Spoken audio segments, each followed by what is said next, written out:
Good evening, everyone, and Johar. Apen, Kedukezi, Ole, Chibai, Kumno, Puch, Jule, Kamrimo. Greetings from the many voices of India's 705 tribal communities. My name is Anupam Purty, and I come from the Munda tribe of Jharkhand.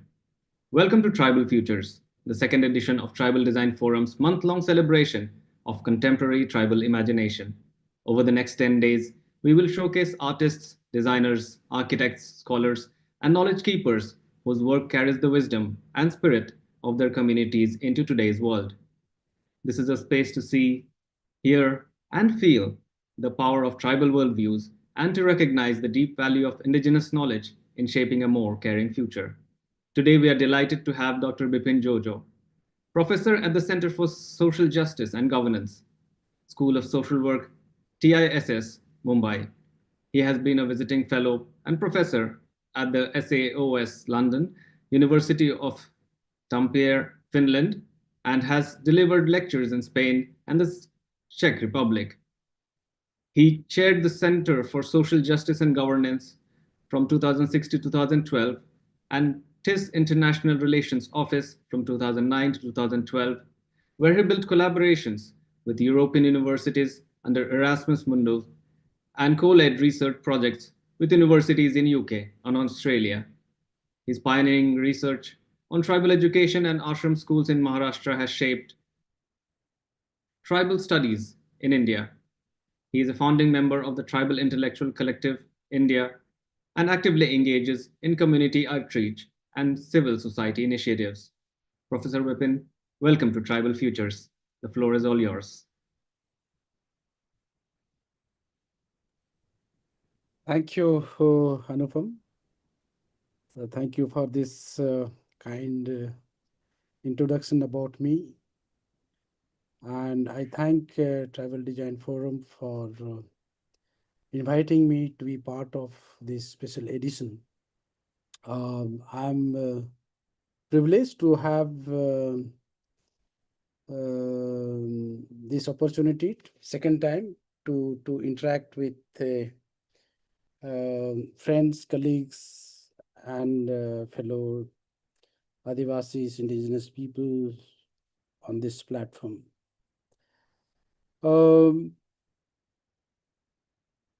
I thank especially and appreciate the initiative of young people, all professionals in the area of art, designing, creativity, culture, this platform called Tribal Design Forum. I think this is one of the initiatives in the country which is internationally known and appreciated, and very positive, very interactive, and very creative engagement on this platform. So I thank all the founders and all the team members for hosting and promoting the Tribal Design Forum. Today I'm going to speak about tribal or indigenous epistemology.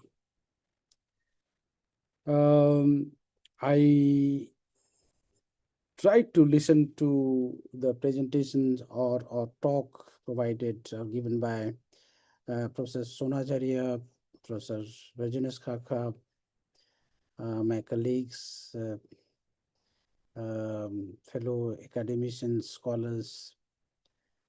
Though we know each other, we know each other's scholarly work, and I just wanted to understand and follow what they have already said, so that accordingly I'll position myself. So when I'm going to speak about indigenous or tribal epistemology, I think this word indigenous or tribal or tribes, Adivasis, and so on and so forth, have been dealt by both the speakers, Professor Sonacharya as well as Professor Bhajanesh Kaka. So I'll not be dealing with that I'll not be engaging or the discussing about this terminology, but it is very important for us to remember these terminologies when we are when I'm talking today. Yeah. So I'll request Varsha to help me with my slides presentations, so we can move to the next slides, Varsha.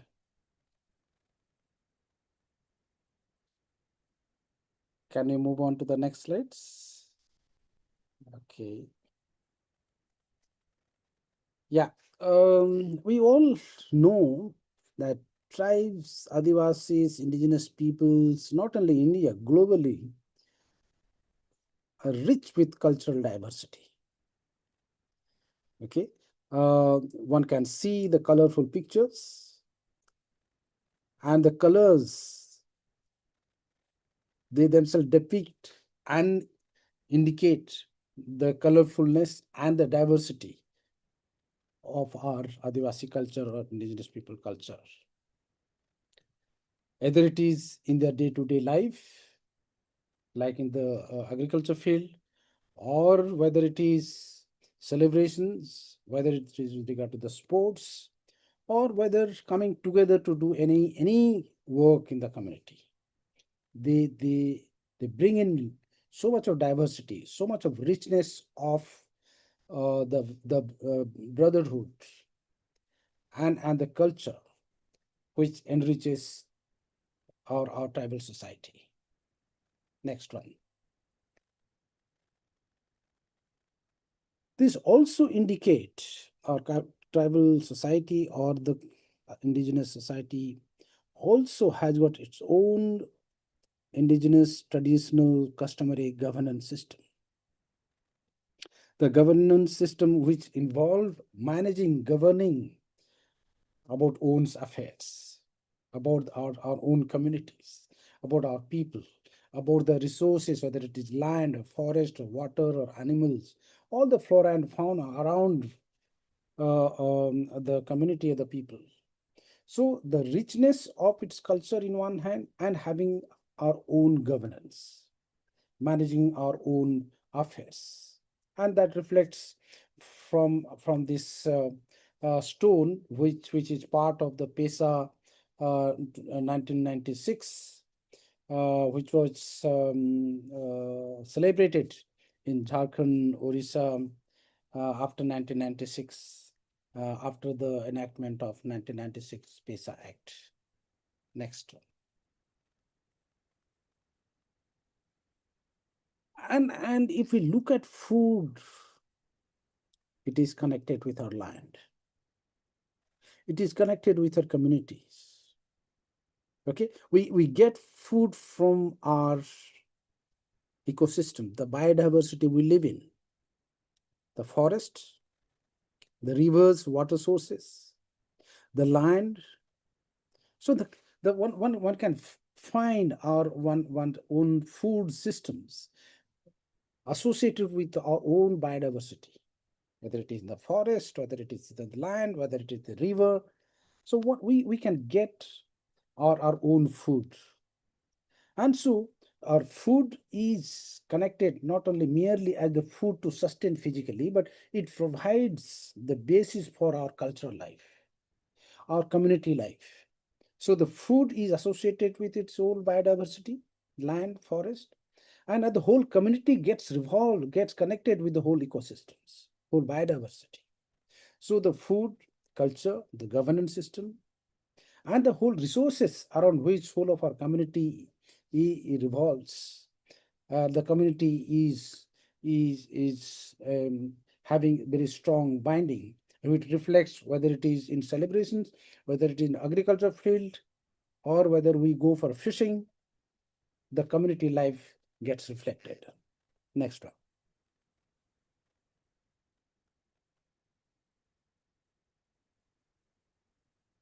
Can move on to the next slide. Yeah. So if we look at the whole cosmology of indigenous people revolves around the community life. So when we say community life, everybody is connected with certain kind of kinship. Like I am Bipin Jojo. I belong to the Jojo clan of Munda community. And so all the Jojo clans belong to my kinship group. Okay, we are part of the kinship group of Jojo clan, and at Jojo, which means tamarind, is my totemic name. Right? So the we all of us in the tribal community or Adivasi community, we are all connected with our kinship, totemic names, and that brings us together. So we have relationship between the individuals within the families and also the community. So there is a strong binding between the individuals and the people in the communities. And each of these communities have certain kind of territory, traditionally known for certain kind of territory. For example, in Jharkhand, if you look at, Mundas are known for their territory around Khuti, Kolevira. Okay. Around that area, it is known for Munda territory. Okay, and so when they have their own territory, they have got their own community-based governance systems. They govern with the Munda Manke systems, right from the village to their own territory. Apart from that, I was mentioning that the tribal Adivasis are connected with their whole ecosystem.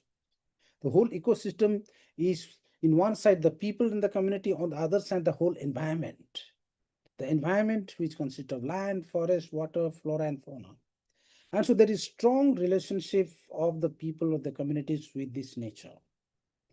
For their food, for their health, for their culture, for their celebration, for the rituals, any kind of cultural life revolves around nature. Without the nature, without forest, without trees, without certain kind of plants, their celebration rituals cannot be completed. And the cosmology, which connects all this, what I have said, with certain kind of relationship outside the people or the community, which is certain kind of spirituality. Okay, so the relationship outside this people's relationship is connected with certain superpower, certain spiritual values that is outside the community. So in one hand, people, community, and the whole environment, the nature, and the spiritual power. So all this relationship that form their own cosmology, and based on their cosmology, they evolve their own worldview. Okay, the worldview is something, the world is viewed from their eyes, their lens, their gaze. So based on their relationship around their kinship or totemic groups, the relationship with the nature, and the relationship with the spiritual being, the whole worldview gets constructed. Next slide, please.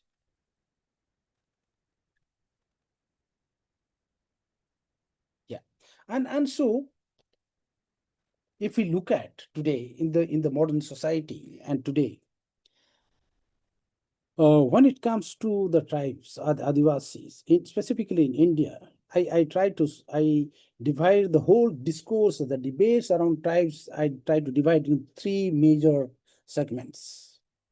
One segment comes from the imperialistic perspective, which evolves from the imperialism, the Britishers, which came to India as part of the colonization process to acquire, to appropriate the resources, to make business out of the resources in India.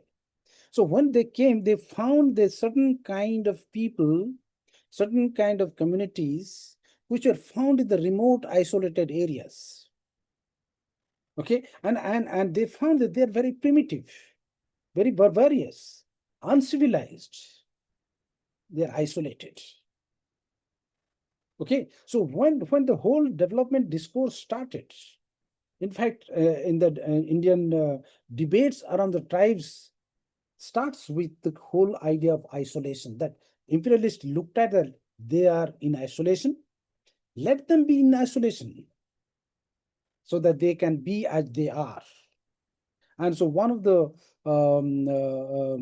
British missionaries called Virir Elwin, who was a missionary who came to India, and subsequently he embraced India as his own country, as he got married to Adivasi woman.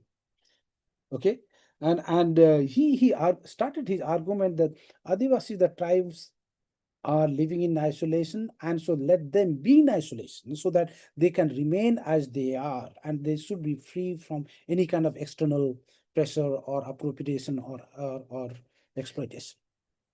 But after independence, 1947, and then in after we became the India, the Republic, the the nation state of India evolved its own nation state perspective.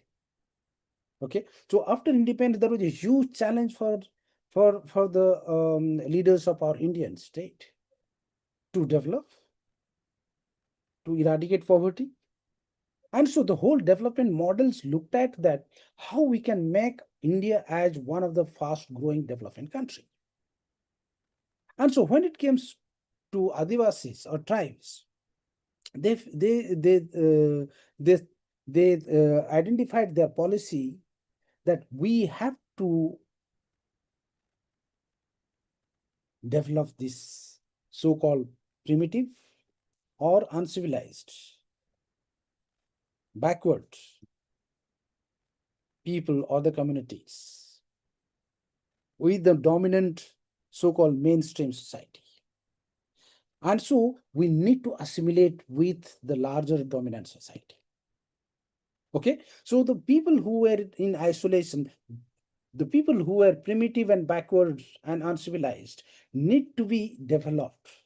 And so that evolutionary or evolutionist perspective was brought in to see that the people who are poor and the backward have to be developed and brought in as part of the development process and assimilated with the dominant group of people. Okay, in that process, our first Prime Minister Jawaharlal Nehru also used kind of a mid-path approach, saying that we need to protect the Adivasis and tribes, and also come up with the kind of development measures which will make them protected, independent, and live as they are, and at the same time allow them to develop. So he used Panchshil, which talked about respecting and valuing their own culture and traditions and develop at their own pace. So he used the word integration. So the Adivasis have to be integrated, right? So the word isolation, which came from the imperialist, to assimilation by the Indian nation state, the scholars, especially the post-independent Indian scholars, use the word assimilation. The tribes, Adivasi, have to be assimilated with the larger dominant communities, or rather to say that the dominant caste society, because they were the other ones who were so-called developed or the civilized people. Okay, so these two were the perspective or the debate which comes from outside the tribal society. And the third discourse evolves from the indigenous tribal communities themselves. And I see Tribal Design Forum is one of that such initiatives. That as Tribal Design Forum, he is trying to assert, trying to express, trying to use its own tribal culture, traditions, art, and celebrate. Okay, in the same way, when it comes to the knowledge system, there is also a kind of a resistance. There is certain kind of assertion of autonomy, and there is certain kind of self-assertion or self-determination. So I see this perspective which is around the Tribal Design Forum. This is also there with our Tribal Intellectual Collective India. We are trying to assert our own knowledge system. We are trying to assert our own creativity, our culture. Okay, and we are trying to assert the self-determination of our knowledge production.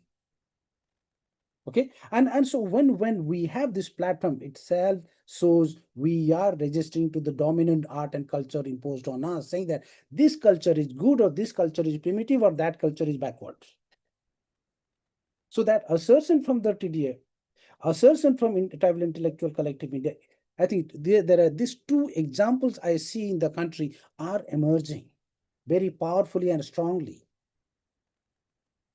as a discourse. It is not only just resistance on the street or the movement protest on the street, but it is part of the discourse. It is creating a debate. It is creating a discourse for the larger debates.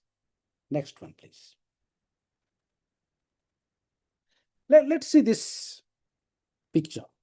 The slides, there are two people standing, okay? And one person says it is 6, the number which is on the floor. The other person says it is 9. Now, question comes now, who is right? Who is correct? I suppose you all will agree with me. Both of them are correct. Okay, the person on the left, for him or her, it is 6. For the person standing on the right, for him or her, it is 9. I think nobody can deny that. Right? But what is the difference then? What is the difference? The difference is their positionality, their location. And so where they locate themselves, where they position themselves, from there when they see the same number looks differently. Right? So I think I often use this example that how we see one particular thing differently, or it is seen differently. The same way in tribal knowledge system, when it comes to philosophically, one looks at the knowledge system, uses this word ontology and epistemology, right? So ontologically, when we see a particular thing, with the epistemology, with the way we have to see the reality, it varies. Sorry. So how it varies and what makes it this variation? How we see differently. And what does that make difference in our, the way of seeing? Where, how do we position ourselves? Okay, so the way we position ourselves, things are seen differently. Okay, so our positionality becomes very important, and that makes, or that influences the perspective, that gaze or the lenses we see things differently. Next slide, please. And so the whole worldview varies based on our position, our location, our position. Okay, and our own worldview affects our own value systems. Okay, so what happens that if we look at land, okay, as a resource, we can look at land as a source of our identity. We can see land as the source of our spirituality. It all depends on how do we see, and that depends on where do we locate ourselves. And accordingly, we give value to this thing called land. Okay, so ontologically, it is a land. It is land. It is a thing. It is a reality. But how one sees this particular land differently based on our positionality, and so based on the value systems we carry, that provides us a lens, that provides us a worldview. And individuals' values in turn affect the sociocultural relationships. As I said in the beginning, I'm Bipin Jojo. Jojo means the tamarind, Imli. And so Imli is my totemic name. And I see my relation strong cultural and identical relationship with tamarind. Similarly, all of the Adivasis have some totemic name, and each and everybody connects with certain kind of nature, certain aspects of artifacts in nature, or animals, or birds, or trees, or different creatures as totemic name. And that's so we see that every Adivasis or tribals in India and outside the world, outside India, connect with their nature. And so their worldview is based on that value systems. So the value system in turn affects our relationship, which in turn determines one's action and behavior.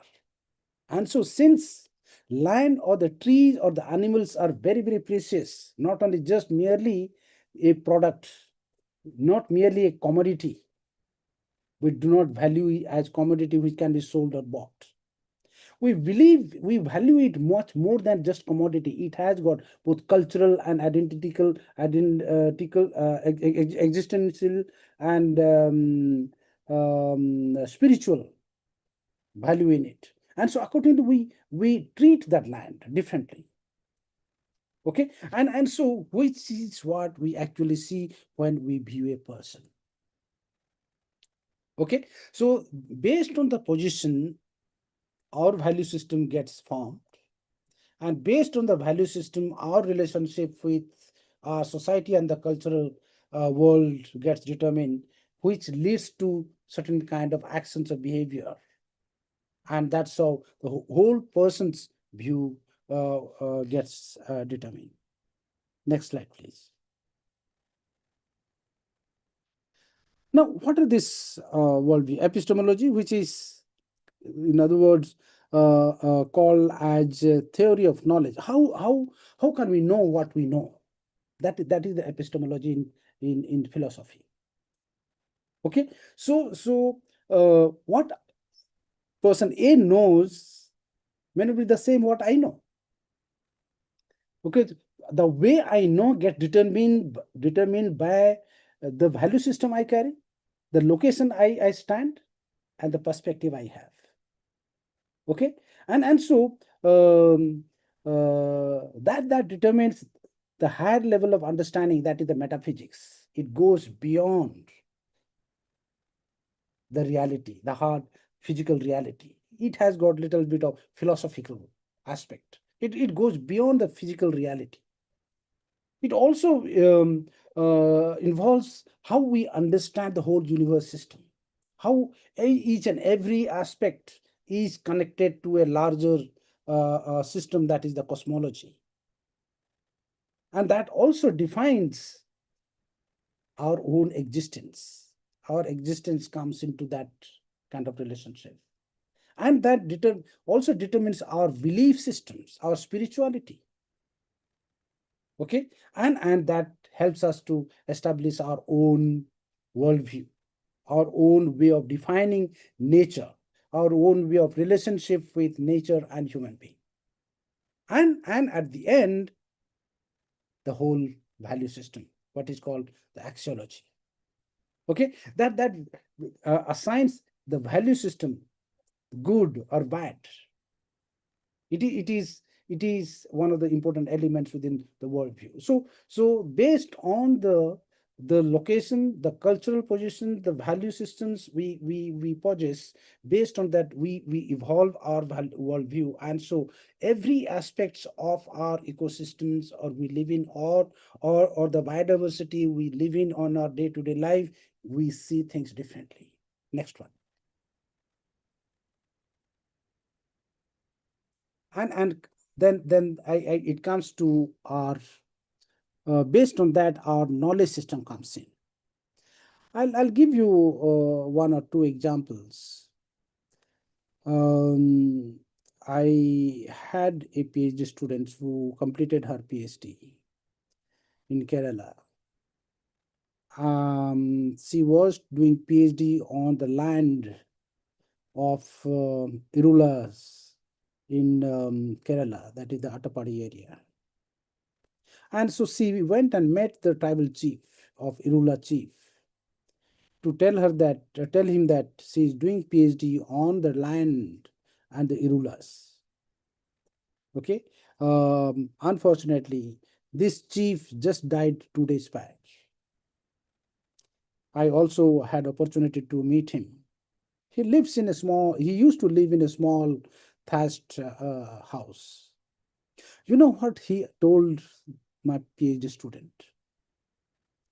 When she said that she is doing PhD on Irulas at Tata Institute of Social Sciences, he questioned her, what does your Tata Institute know about us?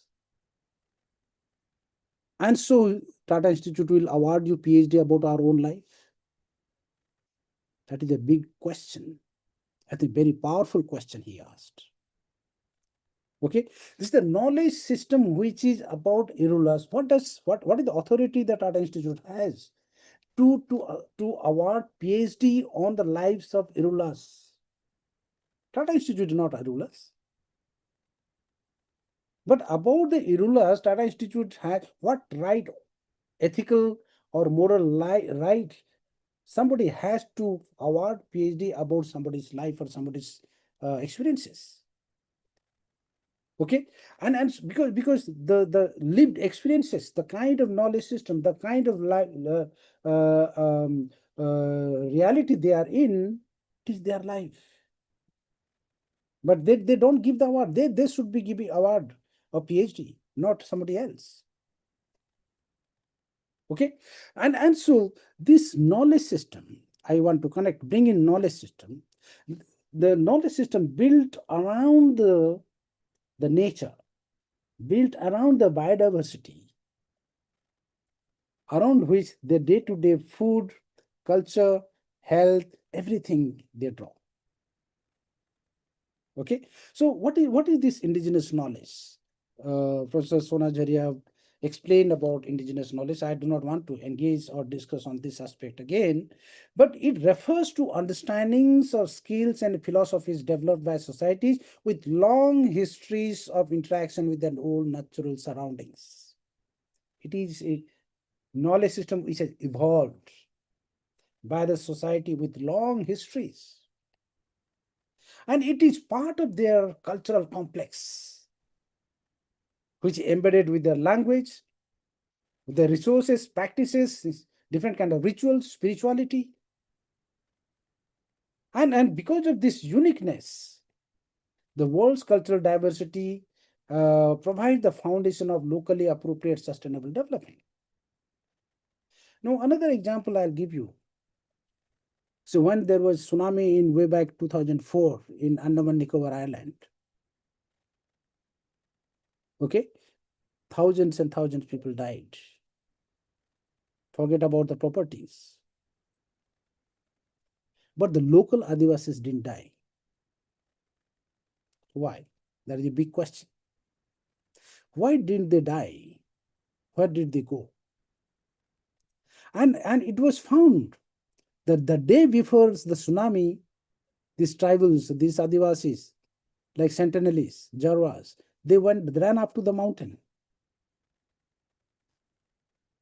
Okay, so they had certain kind of sense that there is something disaster happening, and it is going to be very dangerous. And so they ran to the forest, up in the mountain to save their life.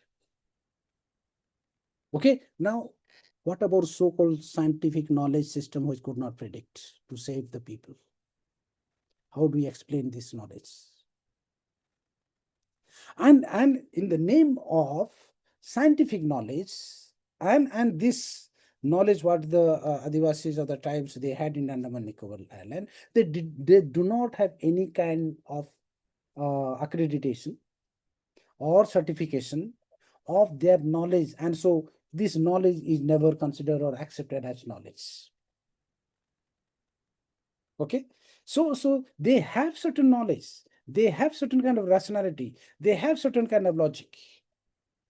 If it is not written, if it is not explained, that doesn't mean that they don't have knowledge, they don't have rationality. They have rationality, because knowledge is based on logic, knowledge is based on certain kind of rationality, right?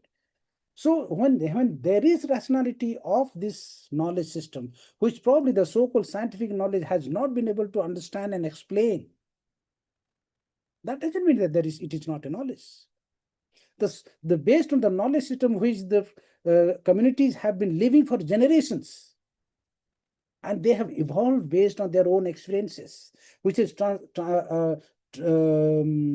on from generation to generations. But nothing has been written, because but Adivasi society, or traditionally, globally, it has remained in the oral traditions. So nothing has been written. Okay, and as they were the oral traditions, the oral society, so-called primitive, uncivilized, they never went to the universities, and so no knowledge has been recorded. And so today, this knowledge is most of the time is treated as either it is blind belief, whether it is common sense, because there is no established, it has not been established by the institutions which certifies that yes, it is science or it is knowledge. Next slide, please. Yeah, so it is, this knowledge system evolves, gets authenticated by the communities, by the people, based on their lived experiences. Okay, the lived experiences what they have has never been written down anywhere, but it has been passed on from generation to generation. Say like ethnomedicine, the Adivasi have their own medicine system, or health systems. Now the kind of medicinal system they have today, what ethnomedicine is, as it is known as ethnomedicine. Now who has taught them? Nobody has taught them. They have learned based on their experiences and passed on from their forefathers. Now today somebody is trying to capture this knowledge, document this knowledge, and trying to create patent on them, their name. Okay, so this knowledge system is based on their own indigenous worldview. And this own indigenous worldview has got its own epistemology. And this epistemology comes from their own lived experiences, which has been passed on from generation to generations, which has been tested, manifested, tested over the years. They have got their own logic. Okay, so the community certifies, not the university certifies there, not the scientific entity certified there. Next slide, please. Yeah, so there are a few characteristics, what we call it indigenous knowledge system. It is based on experiences. Just I'll run through. I need not spend too much of time on this. It is based on lived experiences. The experiences what why have nobody might have. Okay, the kind of experiences I have gone through, nobody will have. So nobody can have that experience of what I have gone through with regard to healing, with regard to treatment, with regard to hunger, the food, with regard to some of this kind of assessment with regard to nature. Next one, please. It is also based on oral tradition. It is not there in the schools, universities. It is through our folklores, traditions, stories, songs. Okay, lived experiences of different people. Okay, so it is based on our oral traditions. Next one. Experiences, and it is a holistic knowledge. Okay, so it will not be correct that their knowledge is common sense or blind belief. They have got their own indigenous epistemology. They have got their own theory of knowledge. Probably our modern knowledge system cannot understand, cannot explain that knowledge system. Otherwise, so thousands and thousands of years of indigenous community would not have survived on this earth. Next one. And so what is happening today? with the colonization, there is great danger and destruction of this indigenous knowledge, because this indigenous knowledge has been crushed by the so-called modern knowledge, by the so-called the whole discourse of modernization and development.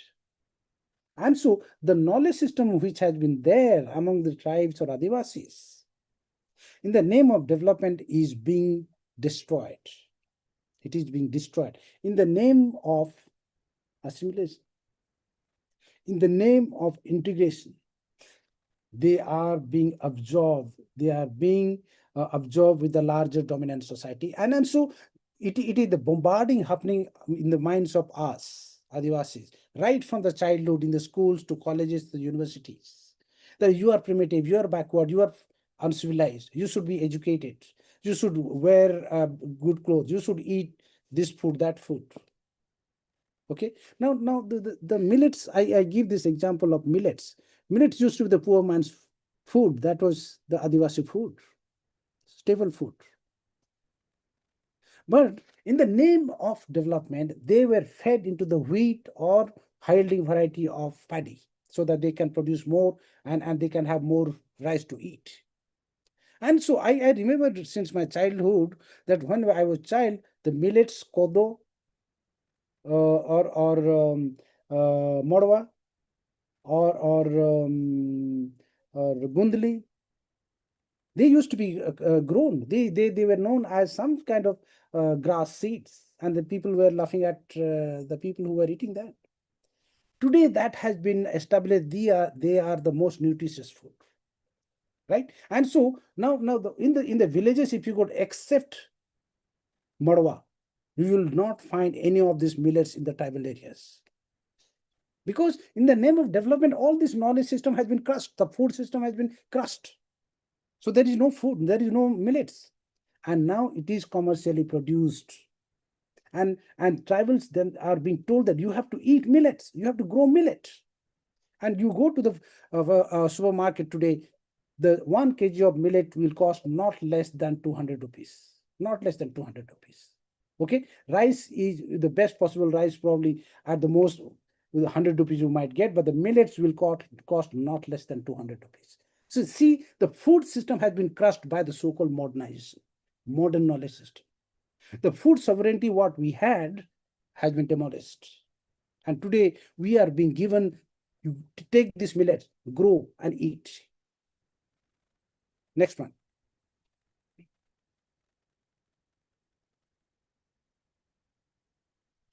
And I give this example. Imperialism and the colonization demolished the indigenous knowledge system. How did they do? They did research about the indigenous people. Okay, so the imperialism or the colonization came into this indigenous land, and they also studied about the area and about the people. Okay, and with their research, they looked at from their position and described Adivasis or tribes as primitive, backwards, uncivilized, and so on and so forth. And that got carried away, continued by the post-independent India, also by our Indian nation state, by the scholars from India as well, saying that tribes are backward, primitive. Okay, and we are taught in the universities that Adivasis are like this, Adivasis are like that, and we have been framed in a particular framework. We have been framed in a particular cage, understanding Adivasis. And that is why this one of the indigenous scholars from New Zealand, she is Maori scholar, she says the word research probably one of the dirtiest words in the indigenous world's vocabulary. Because of the research by the colonizers or imperialists, they have been framed and presented very degraded way, very inhuman way. And their whole knowledge system has been crushed. And she tells probably the research was probably the dirtiest word for this indigenous world vocabulary. Next one, please. And these colonial influences have generally failed to respect the indigenous knowledge system. Through colonization, the Western knowledge system depicted their epistemologies, their knowledge system as the superior knowledge systems. And they imposed on that knowledge system on us. And they legitimized that Western knowledge system, which were included in the university system, taught us in the university education systems, schools, colleges, universities. And they got also transmitted through the legal system, the government machinery, the academic institution, different channels which promoted patriarchy, capitalism, and ecologically destructive processes. Okay, so the land forest was looked at merely as a commodity, which can be sold, which can be purchased. It was looked at how one can make profit. And that is what we are seeing today. What the development has done to the tribal areas in Jharkhand, Chhattisgarh, Orissa, especially. The richest states, the poorest people, right? The region is very rich, but the people are the very poor, the most poor people of the country living there. And so this indigenous knowledge, this modern knowledge or Western knowledge system, which crushed the indigenous knowledge system, created that hierarchy of superior and inferior knowledge. And so the knowledge system which was brought in from the West or brought in from the dominant society were considered as superior knowledge system. And the people which were coming from so-called poor, backward, so-called illiterate, uneducated, their knowledge is very inferior. Okay, so that superior, inferior people around the world, that hierarchy was created. Next one.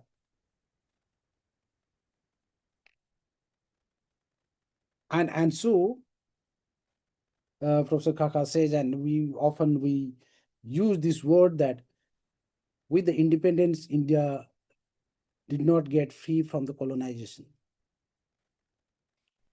When it comes to Adivasis or the tribes, the colonization continues. And so there are very many waves of colonization. Okay, so India is independent after 1947, but not post-colonial India. We do not agree or do not use the word post-colonial India. We say that, yes, it is post-independent India. But the colonization in different forms, in different waves, continues when it comes to Adivasis, either in terms of displacement, whether in terms of the whole domination of cultural imposition, and the kind of notion of modernity or the development which we have seen immediately after independence, and the large scale of industries which have come up in the tribal areas, and the large number of tribal getting displaced in the name of development, I think is a big question. And so this whole of this modern knowledge system has led these Adivasis or tribals from the rich tribal to become poor Adivasis today. Next one. And so the epistemology or the theory of knowledge, we say, has to be looked at with the perspective from within. It has to evolve from the within the community, the people. So an articulation has to come from that location, from the Adivasis. Okay, supposedly having the degree of authenticity because of its location. Because its location, they have the lived experiences. But I want to caution also, it is not necessary that just being an Adivasi doesn't mean that he or she has the Adivasi epistemology. Okay, being Adivasi, if I use the theory of dominant, it is not Adivasi epistemology, it is not indigenous epistemology, it is the epistemology of the dominant. But when I am saying epistemology of indigenous people, I am saying the people's epistemology which evolves from that perspective, which comes from their location, which comes from their perspectives.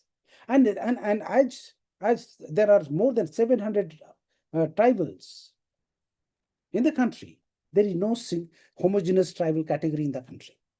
Their own realities are so different. Their culture, history, traditions, rituals are so different. So there is no singular or uniform, absolute culture, traditions, or knowledge system. There is always relativeness there because of this diversity. Every community has got its own diversity. It is nothing universal. It is every community has got its own uniqueness. And so we have to construct, we have to look at this indigenous epistemology from a context. Okay, this context has the confluence of the time, the person, and the space. And it is not never permanent. It is very dynamic. So what is here as knowledge or the particular experience now may not be the same tomorrow and somewhere else. So with the time, it changes.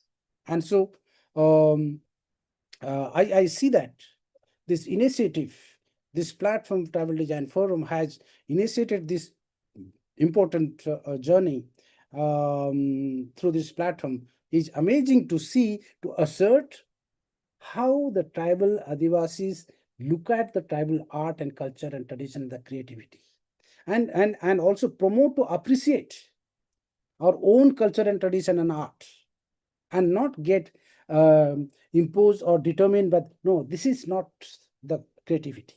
No, this is not the culture which is accepted. May not be accepted by the dominant society. So what? But even then, if you look at the larger field of culture and tradition, I'm not expert in this in the area of design, but you will see that these indigenous designs are becoming more and more popular. Why? But there is certain kind of uniqueness. There is certain kind of history and culture, like worldly art. It has got certain sociocultural story behind their culture. Okay, but what happens that now that is also getting appropriated by others, and they are depicting as if that is their own lived experiences to tell their own story. So I think this initiative is wonderful, very important initiative to be able to preserve and assert that how the tribal people, the tribal designers or tribal artists or tribal scholars, how they look at their own tradition and culture and art and knowledge system from their own lenses. I think that is very important, which we are asserting and we need to assert. We need to continue assert, and we have to tell our future generations that we have got our own knowledge system. We have got our own creativity. Let us appreciate and preserve it. Thank you.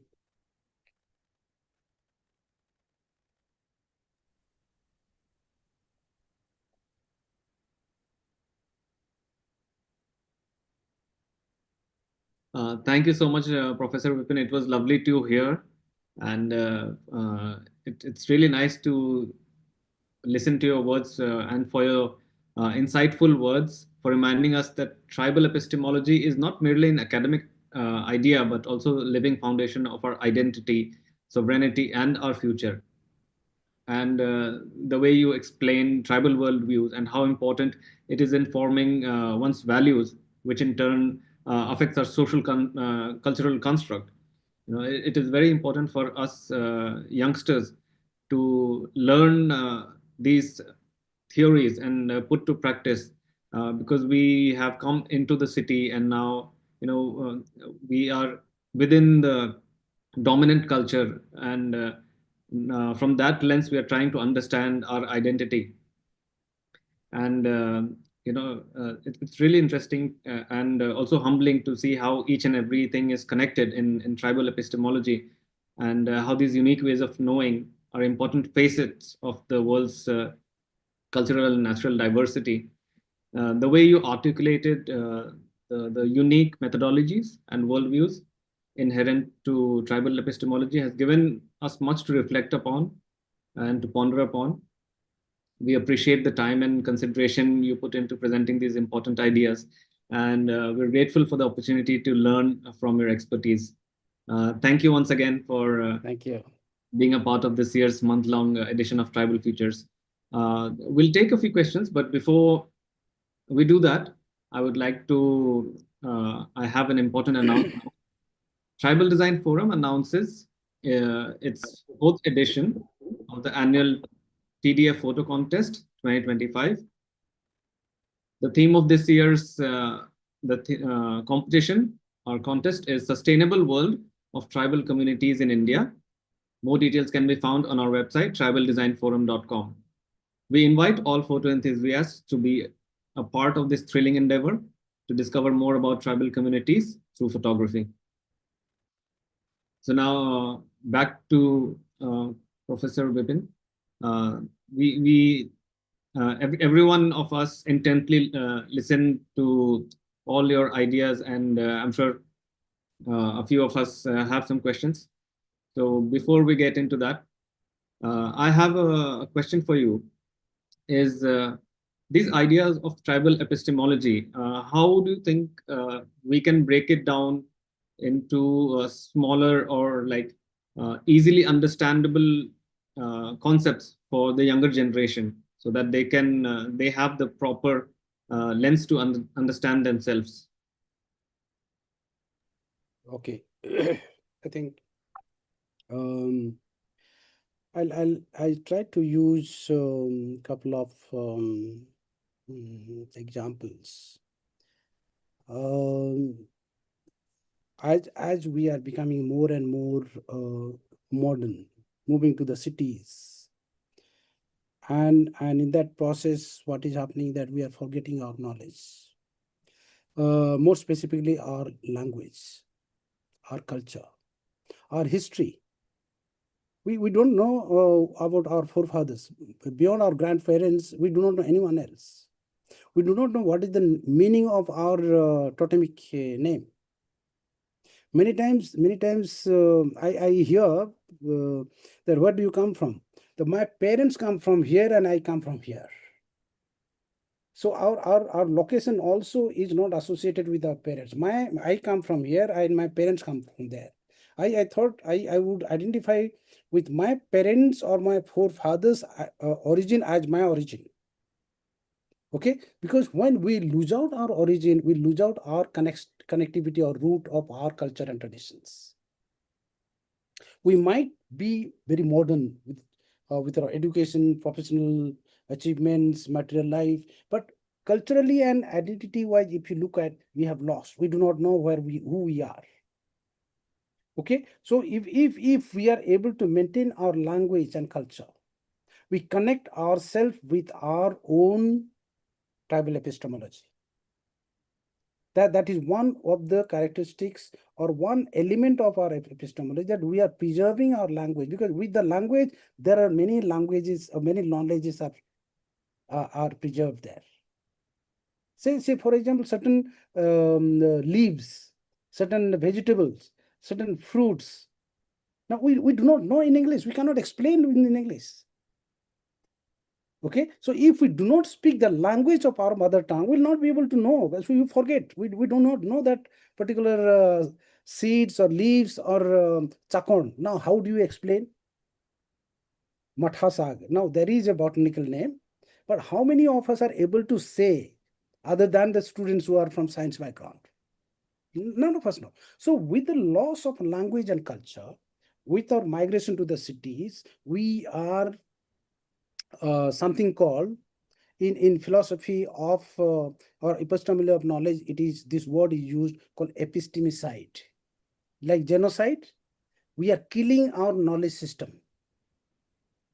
Okay, when we migrate, we forget our language, we forget our history. So we are killing our knowledge past, and so we do not know where are we.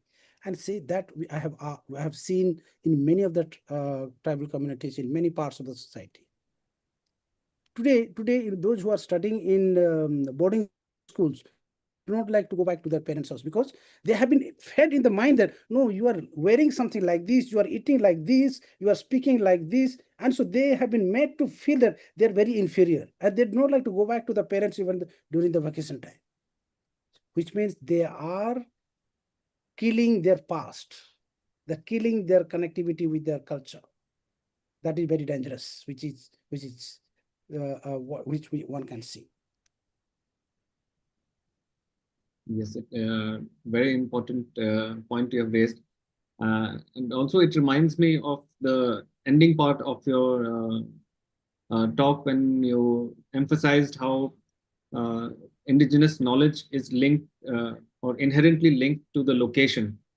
And it's very important to know your roots. Yeah, We yeah, yeah. we have a question in the chat asking what are the provisions that India has to protect tribal epistemology and tribal authorship? Yeah, yeah. See, to protect Indian tribal epistemology is first of all to accept that I'm a tribe. Okay, I should have my own agency to assert myself about to define who am I. Nobody else should define who am I. Okay, so I should feel proud of myself.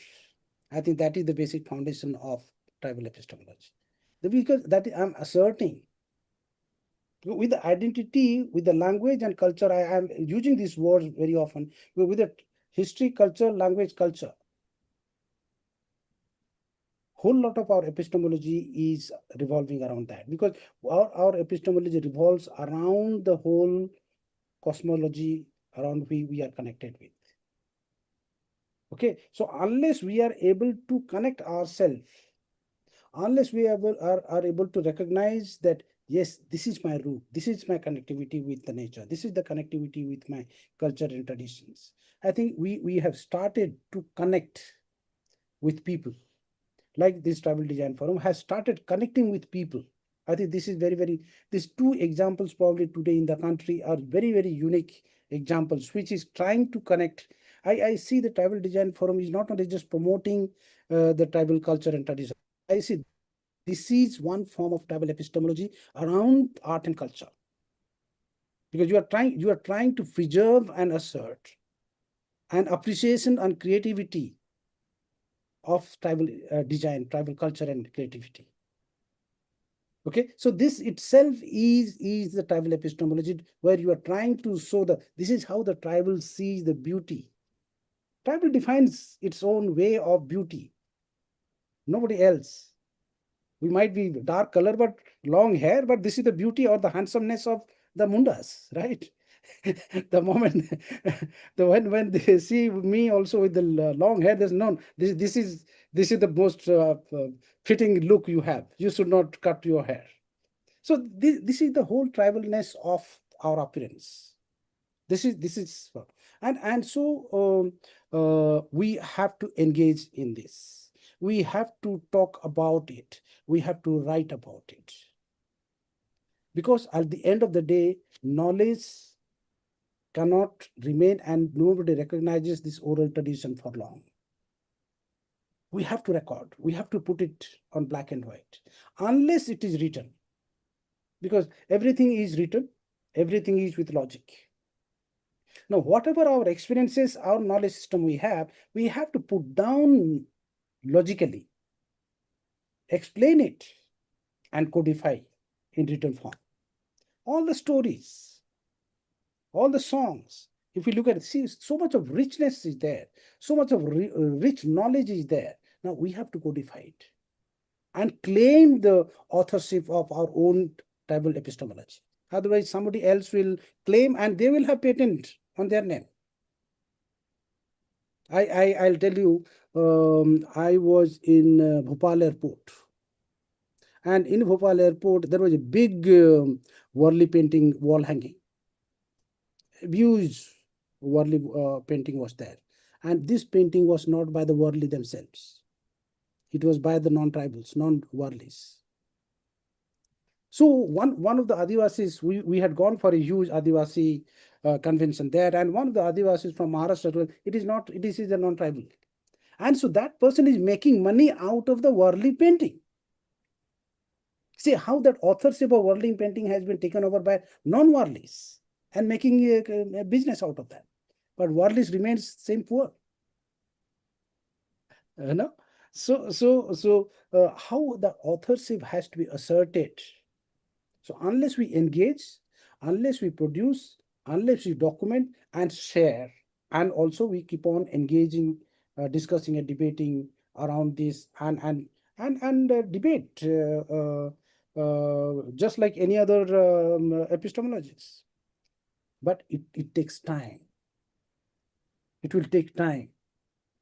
Now the literature we are creating in the name of indigenous epistemology, in India in last 10 to 15 years. Now, if you look at, if you go to Canada, New Zealand, um, we have very, very powerful literature available. Okay, looking at that, we have tried to start reflecting, debating among ourselves, and started writing.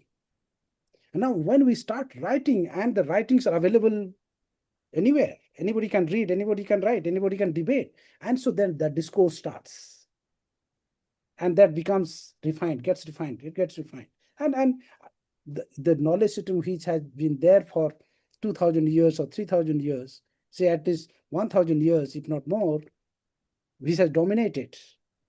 Now, do you think in just 10 years, 20 years, 30 years, we'll be able to counter that or challenge that? It is not that easy. It will take several years. Absolutely. I'll be able to suggest some reading list. You can go to our website called Tribal Intellectual Collective India. There are lots of writings, and it is freely available. One can download it. TICI, Tribal Intellectual Collective India website is there. All our writings are available. One can download freely. Yes. So that was an answer to Aditya's question on where we can find some reading material. Another question we have is for young tribal scholars entering academia, what role can tribal epistemology play in strengthening both identity and intellectual autonomy? I think we have partly answered this, but if you want Yeah. to expand on that. Yeah. Of course, I have covered in my discussion and also response to the question. Yes. Um, Yeah. Then we can move on with Richard Topo's question. He says, Johar Dada, how would you respond to right-wing ideologies that try to promote their own version of science and myth in the name of epistemic diversity, Diversity. and in the course try to superficially draw from discourses on Adivasi plurality? Yeah. See, I do not like to blame them. Rather, I like to blame ourselves. There is a very powerful force. Yes, I agree with that. But I think now who will defend this appropriation? Some critical thinking mind like you and me and people here will have to protect. Nobody will protect. Others will try to appropriate. Nobody will protect, or nobody will give us space. So it is our responsibility to assert that space and portray our perspective. That's why we use that. Unless we produce, unless we write, unless we publish, unless we put our perspective into the open spaces, I think we'll go on seeing this appropriation by somebody else. I I I have no doubt about that. And so we cannot keep quiet and accept what is given to us. Critically, we'll have to see and interpret and reinterpret things. We cannot, now as we are educated, we cannot just merely accept or take blindly what is given to us. And so the critical um, debate, critical engagement has to be there.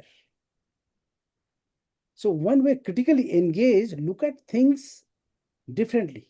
Say, for example, people like Birsa Munda or Jaipal Singh or many other Adivasi leaders being appropriated by many times, being said that it is being they are being appropriated by non-tribals.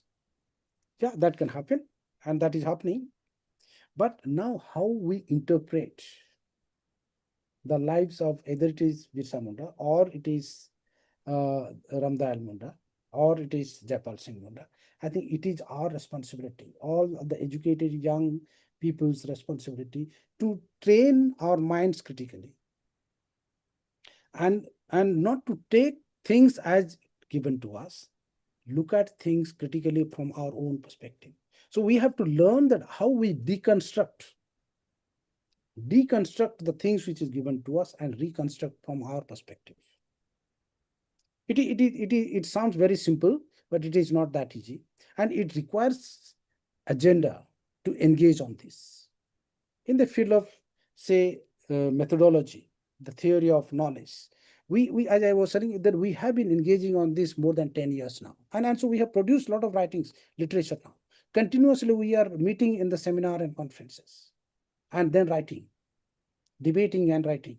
The same way, I think this platform, I see that in one of the international conferences I attended in Hyderabad. In that academic international conferences, TDF was quoted, used as the example. That one of the spaces or platform which has been initiated by the tribals professionals. Now, I felt very happy that this is one of the initiatives which has been established and being used as a platform to promote the art and culture or creativity from our own lenses and our own perspectives. So others will see it differently. But as an Adivasi which has reached or inherited our own Adivasi culture and tradition, we'll have to see how do we see? What does it mean to us?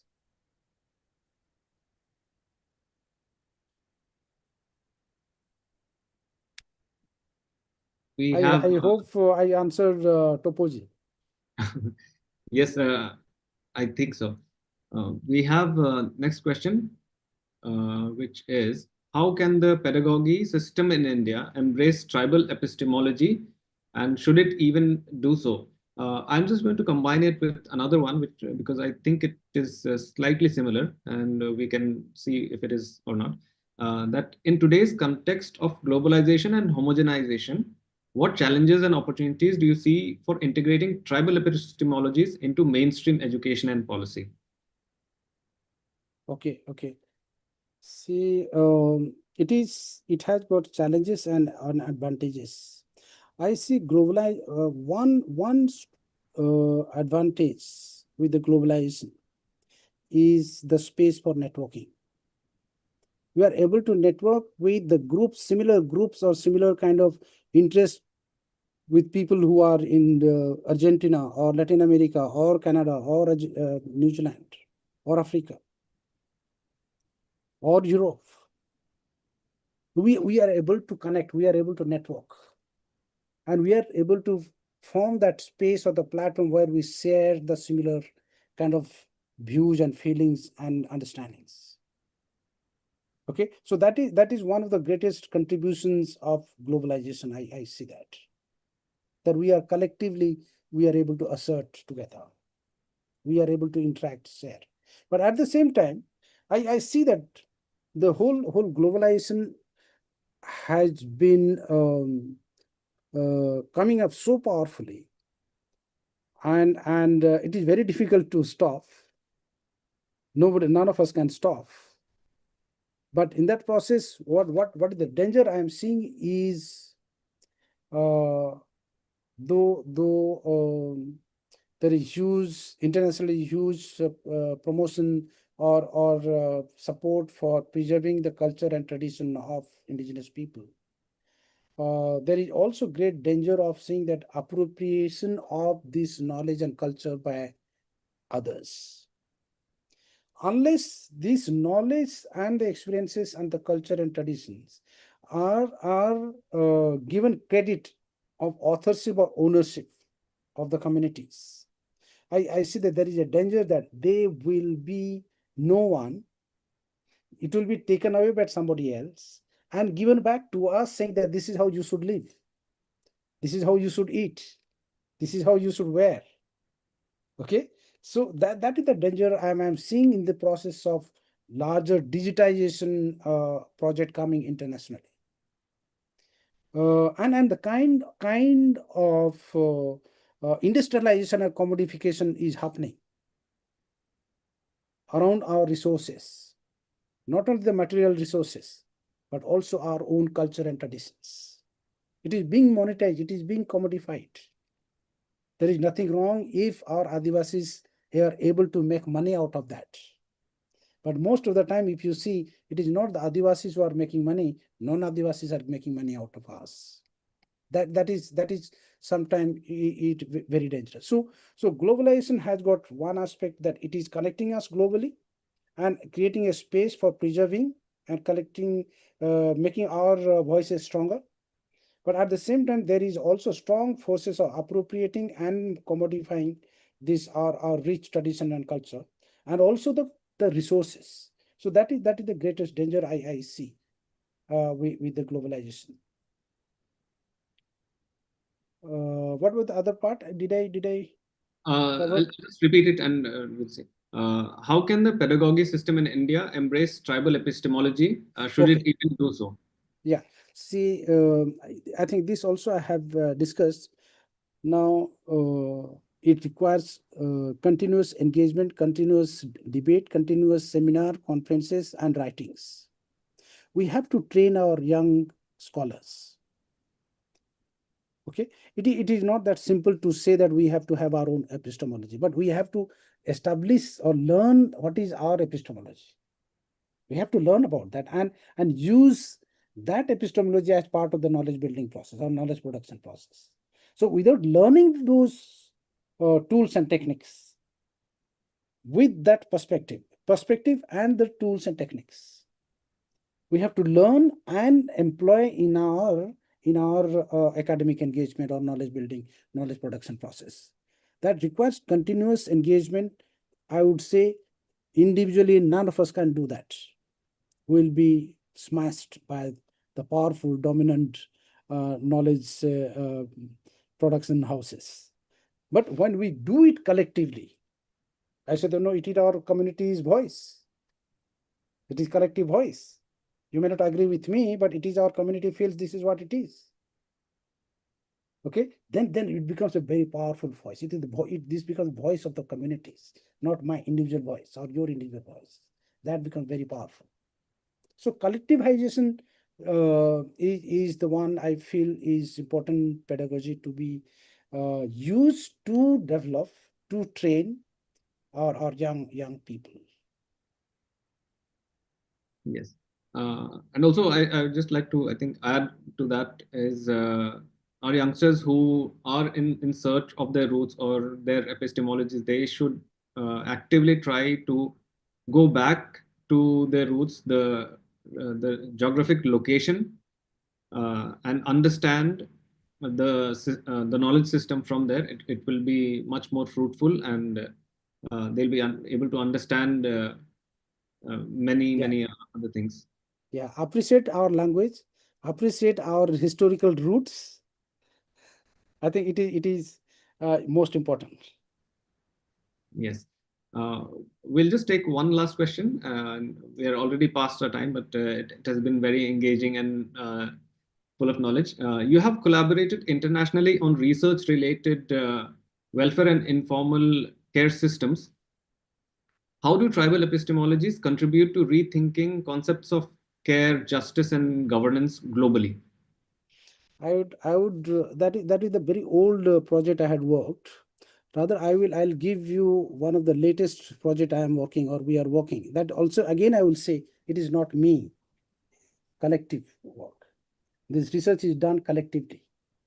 Okay, group of Adivasi scholars, and it is co-shared by the communities and the researchers. We are working on biodiversity, indigenous knowledge, language and culture, and well-being.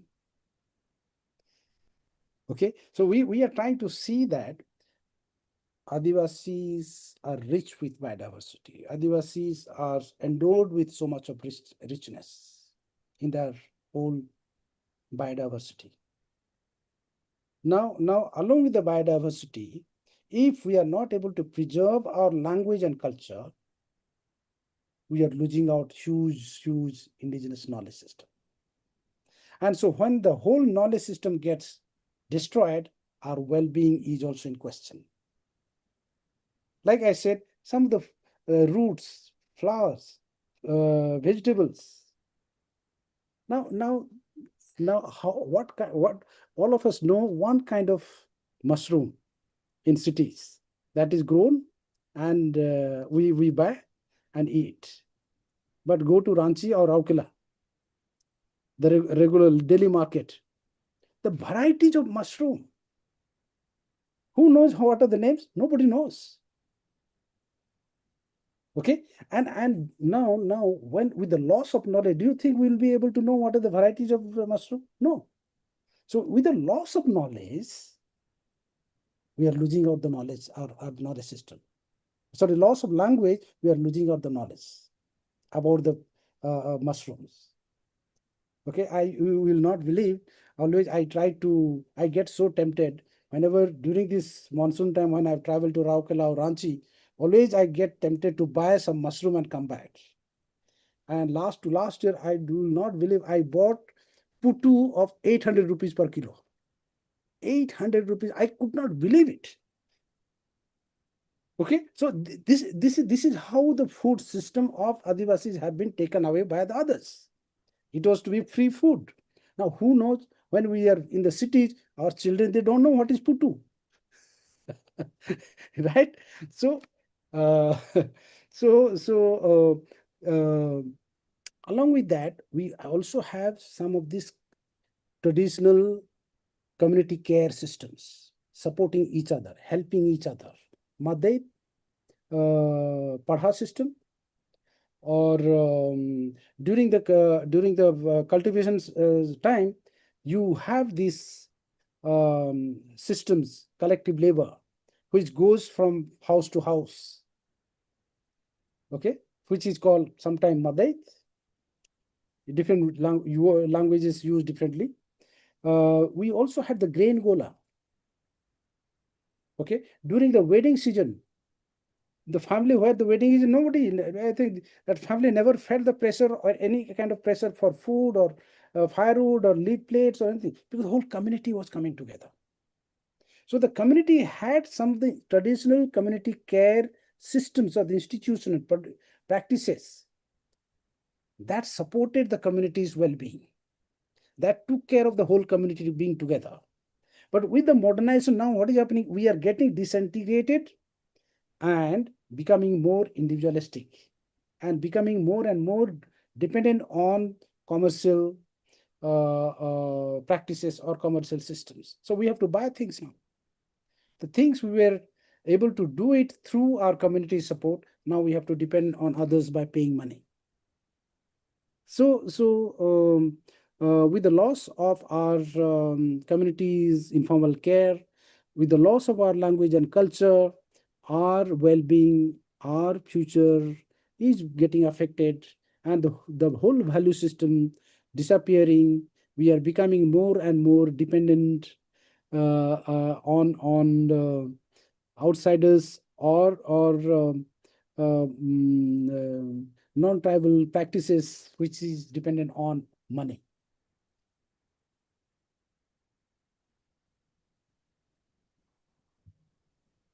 Thank you once again, Tising Imunge Jagarabu.